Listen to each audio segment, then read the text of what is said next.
Halo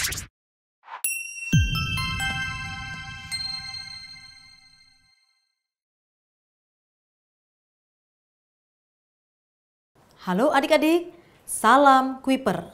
Masih bersama saya Sylvia Budiman.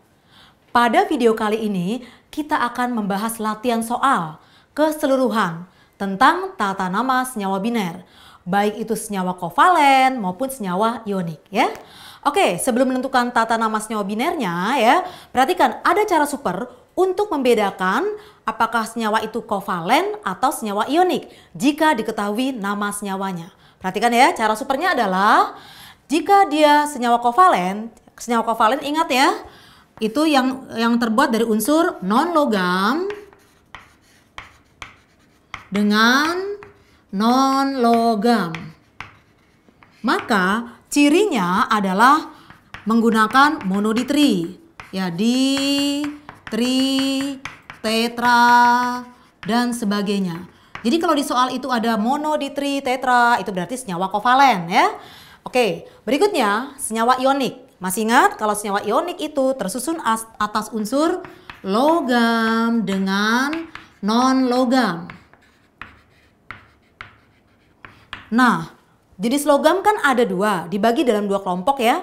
Logam golongan A dan logam golongan B. Bagaimana kita tahu cirinya senyawa itu mengandung logam golongan A atau golongan B? Gampang. Caranya adalah jika ada logam golongan A, maka nanti dia tidak pakai bilox. Tidak boleh menggunakan bilox.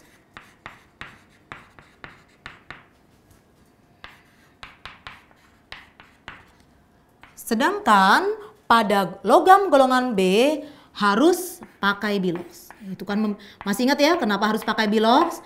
Karena pada logam golongan B itu biloxnya lebih dari satu buah. Jadi kita betul-betul harus memberitahu ini besi yang berapa nih? Plus 2 atau plus 3? Timangnya yang plus 2 atau plus 4 ya? Supaya tidak bingung, oke? Langsung kita ke soal yang pertama ya. Menentukan rumus senyawa. Pertama, berilium klorida. Kamu lihat ini tidak pakai monoditri. Jadi sudah pasti dia senyawanya adalah ionik. Oke? Ini senyawanya ionik ya. Nah, terus bagaimana cara mengerjakannya? Pertama kita cantumkan dulu berilium. Masih ingat adik-adik? Berilium itu terletak pada golongan 2A. Maka biloxnya plus 2. Kemudian klorida. Klorida golongan 7A. Klor. Golongan 7A supaya menjadi gas mulia dia harus menarik 1 elektron. Maka klor ini muatannya Cl- ya.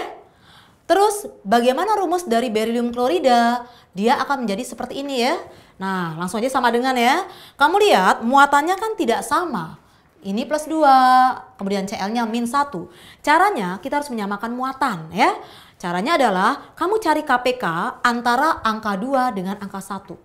Tidak usah perhatikan tandanya. Jadi kita nggak usah lihat plus minusnya ya. KPK dari 2 dengan 1 adalah 2. Maka berilium yang dia muatannya sudah plus 2, supaya menjadi 2, cukup kita kalikan 1. Jadi seperti ini, Be. Kemudian Cl ya. Cl kan muatannya -1. Kita lihat angkanya saja deh, 1. 1 supaya menjadi 2, maka harus kita kalikan 2. Maka ini BeCl2. Ya. Cl-nya ada 2 buah. Nantinya pada video berikutnya di bocoran, nah ini nanti kita buat begini. Be tambah 2Cl ya. Kemudian BeCl2. Ini boleh pakai panah adik-adik ya. Oke, lanjut berikutnya, kalsium oksida. Kalsium itu golongan 2A, jadi plus 2. Ditambah oksigen. Oksigen itu golongan 6A. Bilox oksigen ingat dong, -2. Mengapa -2? Karena oksigen yang golongan 6A harus menarik 2 elektron. Maka itu ya asalnya kenapa biloxnya -2. Kamu lihat muatannya sudah sama, Ca tambah Ca-nya plus 2, oksigennya -2 ya. Angkanya sudah sama, maka kita tinggal langsung gabungkan saja CaO. Ya. Lanjut berikutnya, barium nitrida. Barium Ba, dia di golongan 2A, maka muatannya plus 2. Mau digabung dengan nitrida. Nitrida dari kata nitrogen. Nitrogen itu golongan 5A. Supaya menjadi gas mulia dia harus menarik 3 elektron ya. Makanya muatannya -3. Oke? Sekarang kamu lihat KPK dari 2 dengan 3 berapa? 6 ya. Maka caranya 2 supaya menjadi 6 kalikan 3. Nah, boleh kita tulis gini deh, latihan ya. 3. Kemudian N yang min 3 supaya jadi 6 kalikan 2. Sehingga nantinya kita tulis bariumnya ada berapa buah? Ada 3 buah. Kita tulis di sini BA-nya 3. Jangan di depan, tulisnya BA3 ya. Kemudian N-nya 2. Barium nitrida. Lanjut ya. Berikutnya lagi, magnesium fluorida. Magnesium golongan 2A. Maka biloxnya plus 2. Ditambah fluor. Masih ingat? Fluor golongan 7A. Nama lainnya halogen. Fluor yang golongan 7A supaya menjadi gas mulia harus menarik 1 elektron. Maka muatannya min 1. Ingat kalau menarik min ya. Nah, karena dia masih kekurangan. Nah, F min 1. Maka nanti rumusnya jadi apa? Kamu lihat ya, KPK kelipatan persekutuan terkecil dari 2 dengan 1 adalah 2. Nah, 2 supaya menjadi 2 kali 1. Ini saya tulis satunya deh ya. Kemudian 1 supaya menjadi 2 kita kalikan 2. Sekali lagi kita tidak usah lihat muatannya dulu ya, tapi angkanya. Nah, jadi Mg-nya ada berapa buah? Mg-nya 1 buah. Kemudian F-nya berapa buah? Ada 2 buah. Kamu tulis MgF2. Magnesium fluorida rumusnya adalah MgF2. Bagaimana? Mudah ya? Ayo semangat, lanjut lagi. Berikutnya, tembaga 1 sulfida. Ayo ingat, ini pakai bilox, berarti tembaga itu golongan B. Nah, tembaga apa lambangnya? Tembaga lambangnya adalah Cu. Kalau golongan B enaknya, biloxnya sudah diberitahu. Oh, Cu-nya Cu plus 1. Nah, mau digabung berikatan dengan sulfida. Sulfida itu asalnya dari sulfur. Sulfur golongan 6A. Supaya menjadi gas mulia harus menarik 2 elektron. Berarti sulfur ini muatannya min 2. Maka nanti rumusnya jadi seperti apa? Lihat ya, ini S plus 1, Cu maksudnya Cu plus 1, S-nya min 2. KPK dari 1 dengan 2 adalah 2 ya. Maka ini yang plus 1 supaya jadi 2 kita kalikan 2. Nah, Cu-nya ada 2 nanti ya. Kemudian si S yang sudah 2 supaya 2 ya kalikan 1. Sehingga rumusnya menjadi, kamu lihat Cu-nya 2. Rumusnya menjadi Cu2, S-nya 1 buah ya. Berarti Cu2S. Tembaga 1 sulfida rumusnya Cu2S. Oke, lanjut. Mangan 4 oksida. Mangan lambangnya apa? Lambangnya Mn, lambang kimianya. Mangan 4 berarti biloxnya plus 4. Ingat ya, ini menunjukkan bilox plus 4. Kemudian mau berikatan dengan oksida. Oksida itu oksigen. Ingat tadi bilox oksigen berapa? Min 2 ya. Oksigennya min 2. Nanti jadinya apa? Kita lihat KPK-nya. KPK antara plus 4 dengan min 2. Lihat angkanya aja. KPK antara 4 dengan 2 berapa? 4 ya. 4 supaya menjadi 4 kali 1. 2 supaya menjadi 4 kali 2. Berarti Mn-nya ada 1 buah ya adik-adik. Kemudian atom oksigennya ada 2. Maka rumusnya menjadi MnO2. Mangan 4 oksida. Rumusnya MnO2. Lanjut. Cupro sulfida. Nah, selain pakai bilox, logam golongan B itu kan ada yang menggunakan akhiran I atau O. Ingat akhiran O itu digunakan untuk bilox yang rendah. Tadi lihat video sebelumnya atau lihat di textbook saya, cupro itu menunjukkan Cu plus 1 ya. Biloxnya plus 1. Cu plus 1 ditambah sulfida. Sekali lagi sulfur golongan 6A. Supaya menjadi gas mulia, sulfur harus menarik 2 elektron. Maka ini sulfurnya min 2. Kemudian kita cari KPK dari plus 1 dengan min 2. KPK dari angka 1 dengan 2. Nah, 1, KPK 1 dengan 2, 2 ya. 1 supaya menjadi 2, kita kalikan 2. Nah, ini 2 supaya jadi 2, ya kalikan 1. Nah, ini sebenarnya angka 1 tidak usah ditulis. Tapi supaya kamu ngerti banget ya. Nantinya nggak usah ditulis.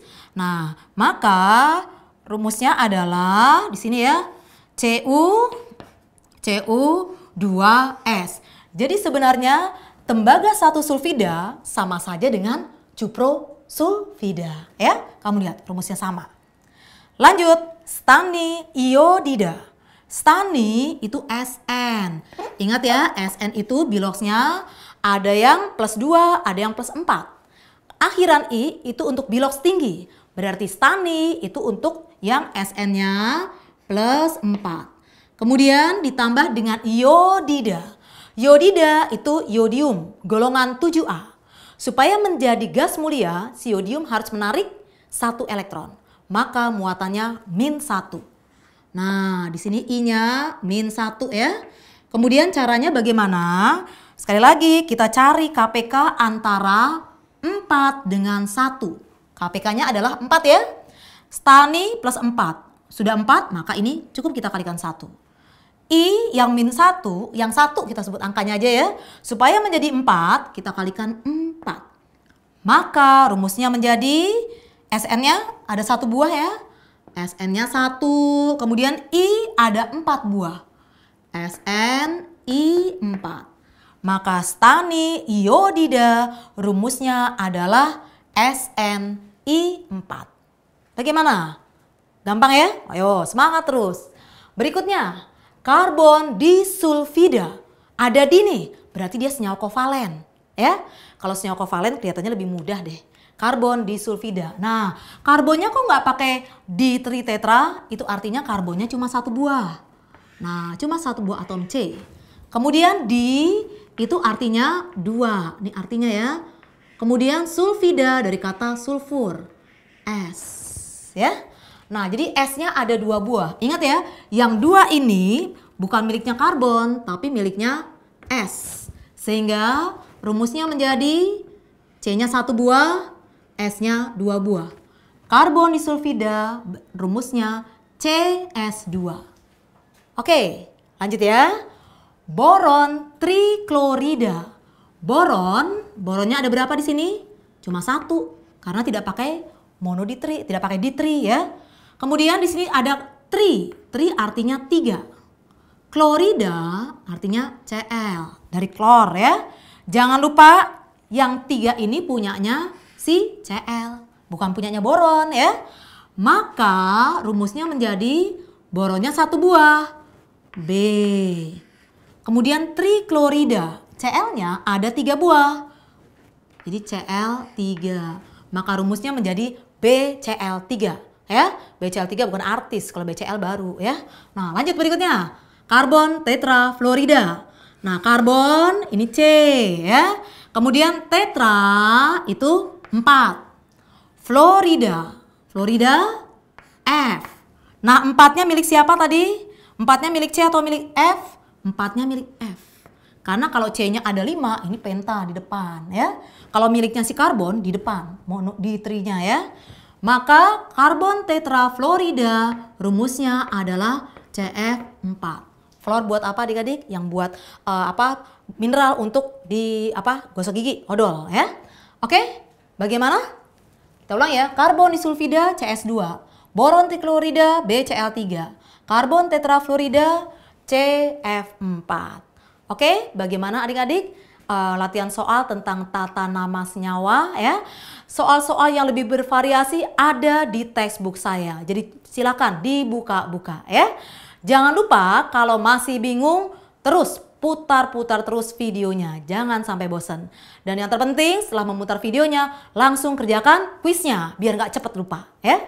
Oke, kita ketemu lagi pada sesi berikutnya. Salam Viper.